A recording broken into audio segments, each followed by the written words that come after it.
Guys, we're getting fucking bamboozled, I'm telling you. Now listen, I made a video months ago about a possible, potential, plausible Chris Fehn conspiracy theory regarding his exit from the band Slipknot. Maybe not his exit, but him suing the band. Suing the band. Now, as you can see, I clearly made a lot of great points for a conspiracy theory. Flashback. So it's no surprise that a few days ago, the Slipknot world was left in shambles. Headlines started breaking out about Chris Fehn suing the band over a financial dispute. There was a lot of talk, and a day or two later, Slipknot released an official statement on slipknot1.com, which is their official website, stating that Chris was no longer with the band. It was a very weird way to address the situation, and really quick, and a lot of people weren't happy about it. So we're going to dive into the conspiracy theory that Chris isn't actually leaving Slipknot, and this is all just a ploy.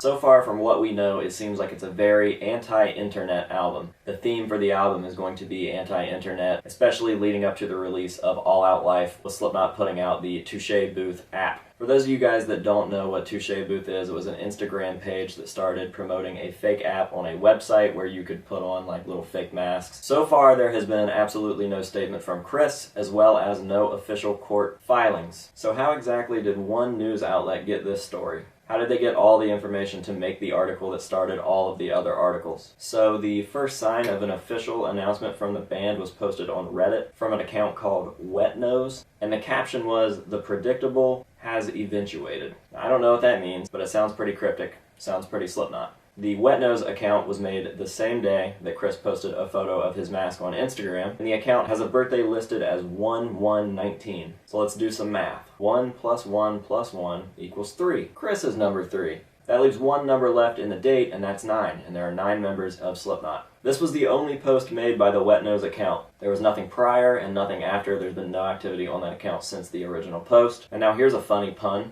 Chris is the liar of the group.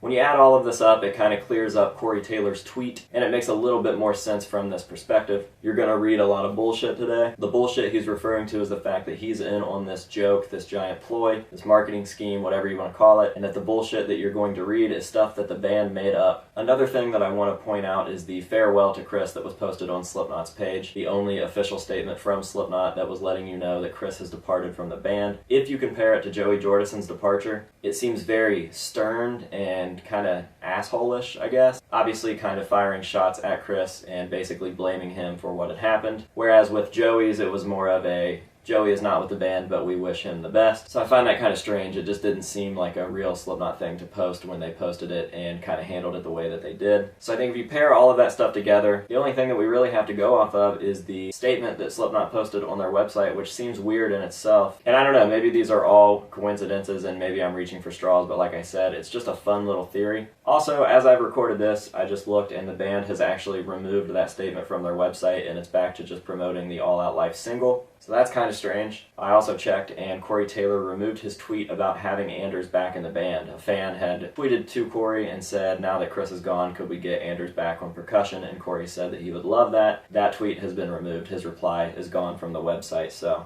I don't know. Just a lot to think about. Really hope this video doesn't get me in trouble. End of flashback. And I think that it made sense. The band hasn't confirmed or denied any of that. They've actually gone pretty fucking silent about the entire situation. Although the lawsuit itself has continued to go out there and some more little things have come here and there and we know a little bit more about the situation. But guess the fuck what? What?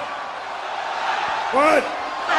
What? Lawsuits don't mean anything until the actual lawsuit itself happens in the court of law. All that could have been fucking made up too. Just saying. But I have some more stuff to talk about here right now. So, with the new teaser that dropped showing little bits and pieces of new Slipknot masks, we got an image that looks super fucking reminiscent of a Chris Fehn mask. The only difference is it has a short, regular nose. And when I say super reminiscent of a Chris mask, I mean we're literally going off of the fact that it's just a zipper and some rivets, but look at this shit. Pretty fucking identical. I mean the nose is smaller, but that's about it. And what's that old saying about cutting your nose off to spite your face? Cutting off the nose to spite the face is an expression describing a needlessly self-destructive overreaction to a problem. Don't cut your nose off to spite your face is a warning against acting out of pique or against pursuing revenge in a way that would damage oneself more than the object of one's anger.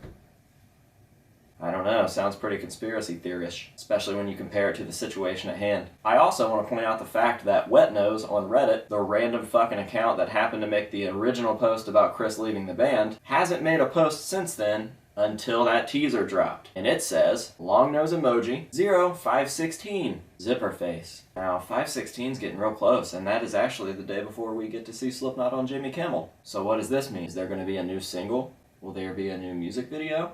Will we find out if Chris is still in the band? Why would Wetnose wait until then to post about it? Obviously something's fucking going on, and you guys can't change my mind about it this time. Really, really hard for me to believe that some sort of sick marketing conspiracy theory is happening and the fans are getting trolled, blowing my fucking mind, and so many people are pissed at crap. Can't even fucking talk. Can't even name goddamn members. So many people are pissed at Slipknot and Clown and Corey in particular.